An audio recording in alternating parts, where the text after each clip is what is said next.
Hello दोस्तों, मेरा नाम है मोहम्मद कैसर और आप देख रहे हैं स्टडी चैनल। बात करेंगे आज की सभी महत्वपूर्ण अपडेट की। एडेड स्कूलों से बहुत सारी इंपॉर्टेंट खबरें निकल कर आ रही हैं।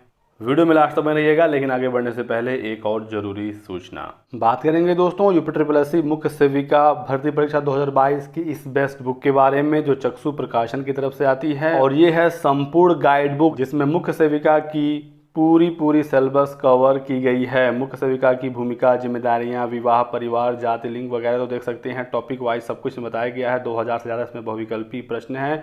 नवीनतम पैटर्न और पाठ्यक्रम पर आधारित ये किताब है। आप इसका कंटेंट देख सकते हैं, क्या क्या इसमें सब्जेक्ट है, और मैं आपको इसका पहला अध्याय भी दिखा देता हूं। परीक्षा उपयोगी महत्वपूर्ण प्रश्न भी दिए होते हैं और उसका उत्तरमाला भी आपको मिल जाता है। तो यदि आपको ये किताब लेनी है ऑनलाइन तो डिस्क्रिप्शन बॉक्स में लिंक दिया गया है। साथ ही साथ ये किताबें ऑफलाइन मार्केट में भी इजीली अवेलेबल हो जाती हैं, और चक्षु प्रकाशन की अन्य पुस्तकें भी अवेलेबल हैं, जो आप अपने स्क्रीन पर देख सकते हैं।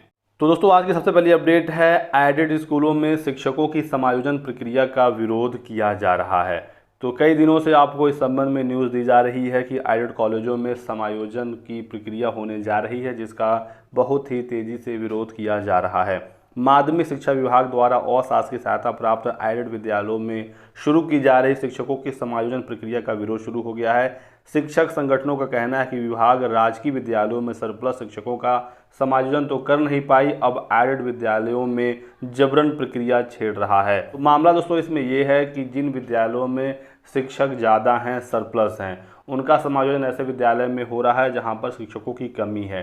जबकि मांग ये हो रही है कि जहां पर शिक्षकों की कमी है वहां पर नए पदों का सृजन किया जाए और भर्ती निकाली जाए। नई भर्ती से उन पदों को भरा जाए ताकि जो बेरोजगार छात्र हैं, जो तैयारी कर रहे हैं, उनको नौकरी मिले।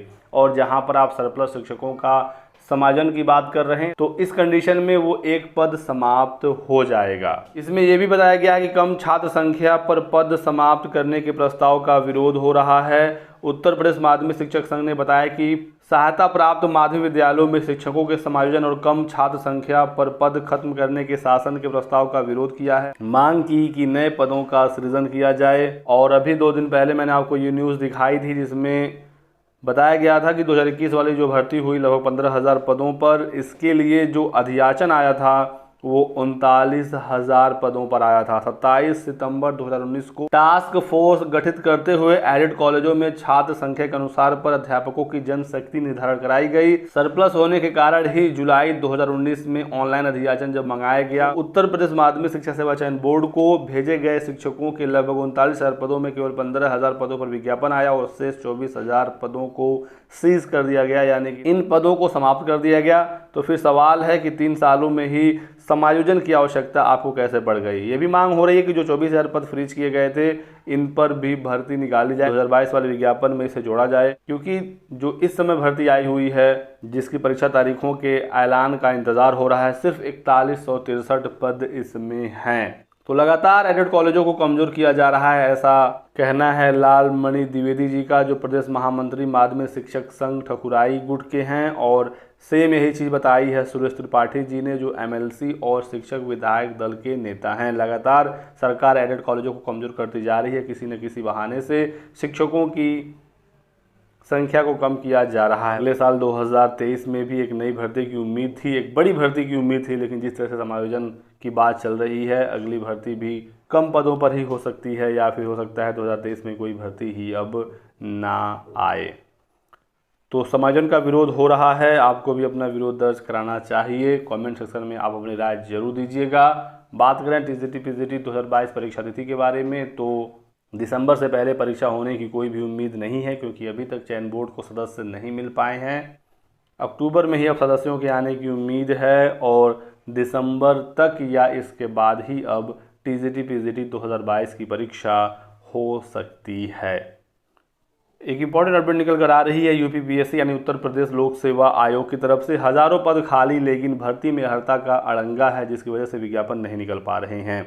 चाहे एलटी ग्रेड की भर्ती हो, प्रवक्ता की भर्ती हो, एपीएस की भर्ती हो, बीईओ की भर्ती हो, या आरओ एआरओ की भर्ती हो, समकक्ष अर्हता पर विवाद है, जिसकी वजह से भर्तियां लटकी हुई हैं। कल ही मैंने आपको बताया था एलटी ग्रेड के बारे में। तो एलटी ग्रेड में जो समकक्ष अर्हता और कुछ विषयों में योग्यता का विवाद था यह समाप्त हो गया है। यूजीसी और निदेशालय की तरफ से ये मामला निपट गया है और इस संबंध में शिक्षा निदेशालय ने यूपीपीएससी को पत्र भी भेज दिया है। लेकिन एक मामला चल रहा है कोर्ट में और इसकी अगली सुनवाई होनी है 30 सितंबर को, जिसकी वजह से एलटी ग्रेड विज्ञापन में डिले हो रहा है। जैसे ही कोर्ट से मामला निपटेगा तो एलटी ग्रेड का विज्ञापन देखने को मिलेगा। लेकिन जो दूसरी भर्तियां हैं, चाहे वो एपीएस की हो, बीईओ की हो, इसमें अभी और समय लगने वाला है।